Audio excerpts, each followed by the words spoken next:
My name is Arun Kumar, and I am the driver, and you're watching Driven Diary episode 65. What is Driven Diary? It's the documentation of my life as I build a billion-dollar automotive service business called Driven Auto Co. Check out drivenautoco.com to see everything that we're doing. It's made up of two companies. We have Driven Performance Advisors, which is my automotive specialized consulting firm focused on strategy, operations, and finance, specifically focused on mergers and acquisitions and selling automotive companies. And then we have Driven Auto Care, which is what will turn into a billion-dollar company being fed by Driven Performance Advisors to grow as fast as possible. And Driven Auto Care is a chain of automotive service facilities focused on general repair and maintenance of all makes and models. We've currently got 2 locations in the Bay Area in California, and we are working on acquiring a third, I'm happy to say. Now, these videos, Driven Diary, is inspired by Asheville Weekly. So if you're on YouTube, you may have seen Asheville Weekly, which is a similar sort of weekly documentation of a day in the life of an entrepreneur, and that is Daniel Asheville, or Daniel Louisi, whose middle name is Asheville. And he owns a construction company in London, in the UK. And I really appreciate his videos.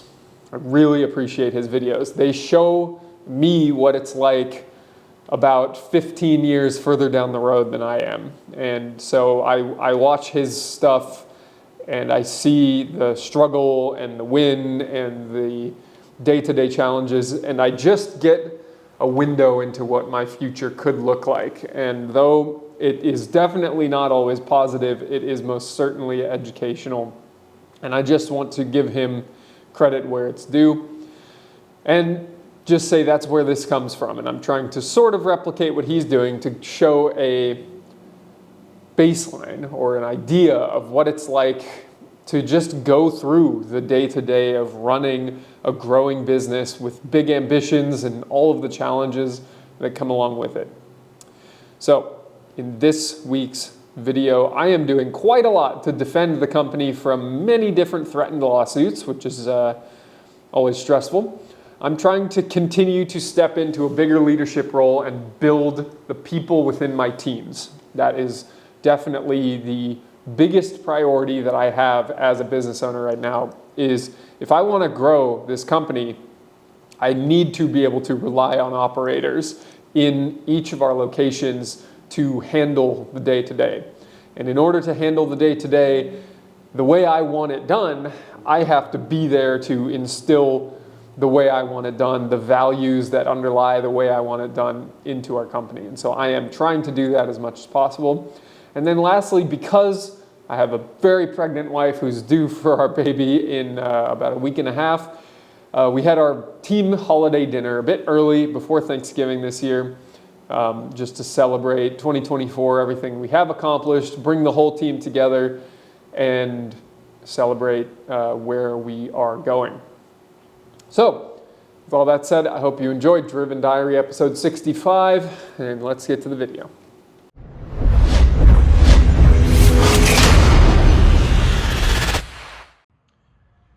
It is Monday morning. It's been a hell of a morning. Oh, geez. I had a doctor's appointment with Evelyn this morning. That went fine. Then I got in line at the DMV online. You can do that. You get on their website and you can get in line. So I took my number. I was 9th in line at about 9:20 a.m. and I went to the Fremont shop here and then went to the DMV with the paperwork that I needed. And then I sat there for an hour and a half trying to participate in calls and answer emails and things like that. And I was on a call until about 11. Went back inside just to check. I had been about 4th in line when I went out about 20 minutes earlier, and I went back in and I had been passed up. So I will have to go back at some point to the DMV Meanwhile, the employee I fired last week is going on an emotional tantrum. He is quite aggressive about a lot of things, but not exactly concerned. I went back, Evelyn and I were sort of reliving our time in London, and one of the things that I went back and looked at was the guy, I don't think I've talked about it on YouTube, but the guy who told me that I should enjoy Brixton Prison because I was wrongfully terminating him and he was going to blackmail the company and all this stuff. And that wasn't even my company, but he was still blaming me. So, yeah, I guess when you fire people, it pisses them off. So that's where I'm at today. Just listened to an 8-minute phone call, the guy ranting about how shitty of a person I am, and then he started crying. So he called the shop and did that. All right. That's all for now. God damn it.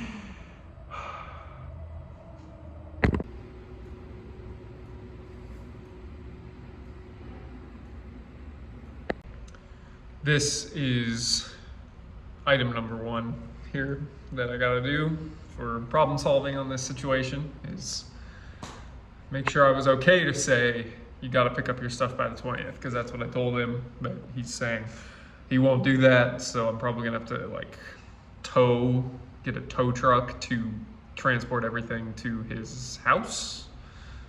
I guess that's probably what I'll do. We'll see. Thinking through it all. I may also need to get a restraining order because he can't keep calling the shop like this, wasting everybody's time. And apparently he's trying to call me too, but I blocked him. So interesting. Tuesday morning, and in the spirit of documenting everything, I am kind of struggling today. Woke up to yet another email from that Tesla customer still threatening to sue us. Yesterday, I put in a lot of work on the defense that would be needed if the guy I fired last week sues us, which he is threatening to do. And then I got this weird email from a customer who used to be a very good customer, though the last interaction, we didn't handle it very well, and we sort of debriefed it as a team.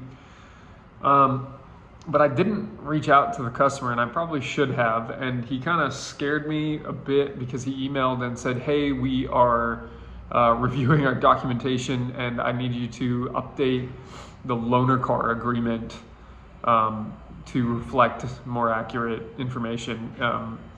Basically, he had the pickup loaner car agreement, which didn't have a return date on it. So I sent him the completed one.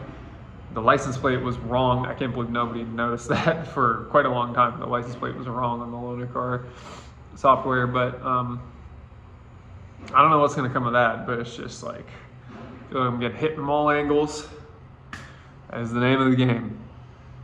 And I'm, feeling resilient, but at the same time feeling a bit like, oh. So that's all for now. Just want to keep it honest with you folks.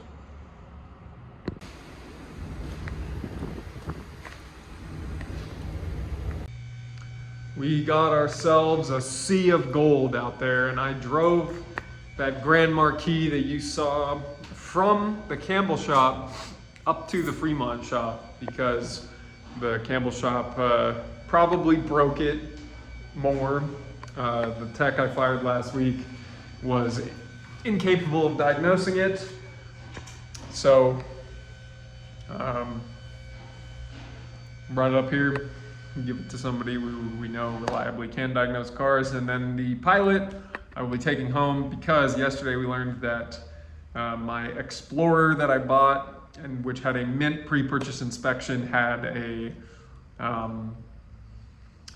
several issues that were not identified in the pre-purchase inspection, including a leaking water pump. So we are gonna try to get that job repaired and done before my kid is born.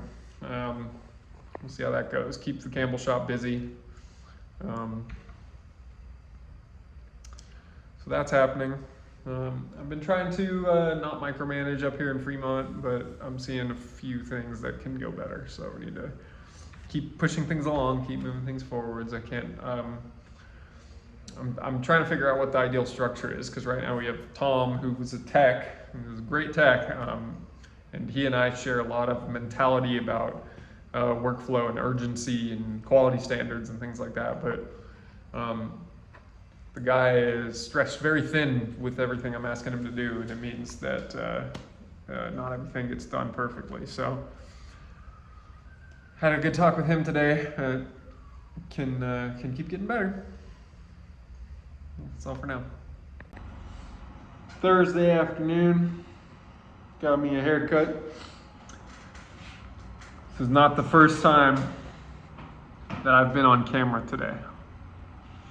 I had a customer in Fremont that I was warned was a difficult customer. I was asked to listen to a call recording and get myself up to speed in case it became a contentious situation. And then I just so happened to be in the office when that customer showed up, and I handled it. And I realized I like challenging customers now, because I feel like, transactional, normal, everyday stuff's easy, but when you can turn a upset customer into a real personal connection, or if they're not interested in that and doing fair business, then at least, kind of feeling like I've protected my business from people who are predatory towards small business, then I feel like I've won. And this was a husband and wife where I think I ultimately did make a good connection with the husband, and the wife was feeling like we were committing an injustice to her by charging her a fair price. So that is what it is. But she filmed the whole damn interaction for like 20 minutes, me talking to this customer. So that was fun.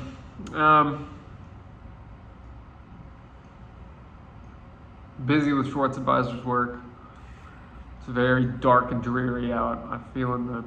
I'm feeling the winter seasonal affective disorder, I think, a little bit. It's just gets dark so early, and I'm getting tired by 3 p.m. because it gets dark out. So,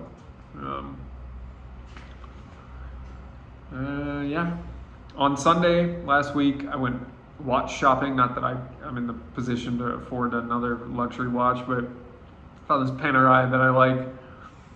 So I have yet another thing to be striving for. So I'll be show you that, because I've got it bookmarked on my computer now, so I can think about it and look at it all the time, and that'll probably be all for Thursday. So we're going from about $5,500 worth in watches that I have now till bigger number, but I like that. What do you guys think? Nice watch. I guess actually, let me quickly address also, I've been writing down a lot of notes here on things I should be doing as a leader. So we have our team holiday party tomorrow. I have notes on what I want to talk about with the team, what I'm excited to sort of share with everybody, the logistics that I need to tell everybody ahead of time. Last year, I was late to the holiday dinner. This year, I'm trying to change that. We're doing it super early because Evelyn's very close to being not pregnant anymore. So we just got to get it done so that we can comfortably have the baby and not need to be doing that. I have a quantitative 5-year plan for Driven Auto Care's growth, how much we're going to need to invest in new shop acquisitions, geographies of where I want to go next. And then this is an outline of meetings I want to start having with individuals. And I've thought about doing this so many times over. I really need to do it. It's basically going to be individual check-ins. What are your goals? How can we help you succeed in this company? What are some of the skills you feel like you need to succeed? Let's get you those. So, yeah, that's what's going on. And now Evelyn has just shown up to the shop. So that is all for now. There's something about early dark on a Friday morning. when you got good routine in, about to go work hard all day.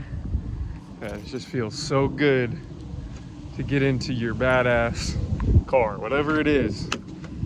Just hop in, get ready to rock. That's what it feels like this morning. Let's do it.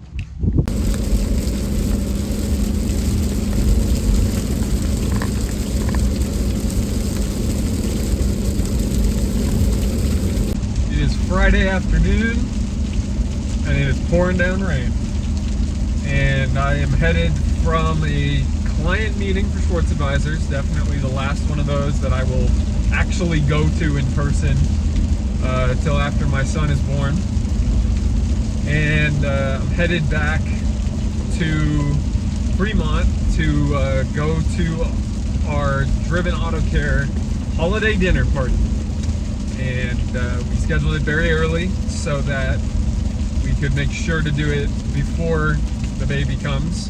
And the team is all very excited, and I think it's a good time at the end of a pretty slow month, but as both shops are getting fully up to speed, morale is good, strong, and this meeting is, this dinner is just going to be a good time for the team. We're going to Korean barbecue. Last year when we did this, we went to an Italian place, and I felt very stressed and like it was forced, and it wasn't as successful as I was hoping. This year I feel like we have 16 people going, so I'm excited to piece together, dinner for 16 people, all you can eat Korean barbecue, and it's gonna be a good time. Excited. We can just gotta navigate all this California rain to get over there. We were threatened with rain pretty much nonstop for the past 24 hours, and it never hit. But now that it's hit, it's freaking here with a vengeance. So I'm in my truck. I got my 4-wheel drive. I just put a set of fresh wiper blades on from the client that I was meeting with, which was very nice of them, very generous. We put wiper blades on my truck 2 weeks ago from Waltz in Campbell. They were in stock, but I think they'd been in stock for a couple of years and they were trash. So I drove up to this meeting, about 60 miles in the pouring rain. Garbage. It was terrible. Super loud, leaving streaks. So I got some beautiful, fresh, pristine wiper blades. They make all the difference. All down to the little things about your car that make you really enjoy what you get out of it. One of them for this truck is wiper blades. I had one pair of wiper blades on this truck for 3 years that took me through a lot of rainstorms, and they wore out. So we got the new ones on. Here we go, getting to work. And that's it for Driven Diary episode 65. We had a great team dinner. I ended up smelling like Korean barbecue for about 2 days after that. I did record on Saturday as well, but it didn't capture the audio from my phone, weirdly. But I needed sleep. I had been really struggling to keep up with my sleep this past week. You can kind of tell I'm just really dragging in a lot of those clips you saw. But overall, it was a productive week, moving in the right direction. But I needed to catch up on sleep, and that is what I did on Saturday. But that's all for now. I thank you very much for watching. And if you enjoyed the video, please leave a like so we can show up higher in the YouTube algorithm. Leave a comment below if you have any questions or feedback about the video. And don't forget to subscribe so you don't miss next week's Driven Diary. So until next week, I hope you can go out and continue to build your automotive dreams and stay driven.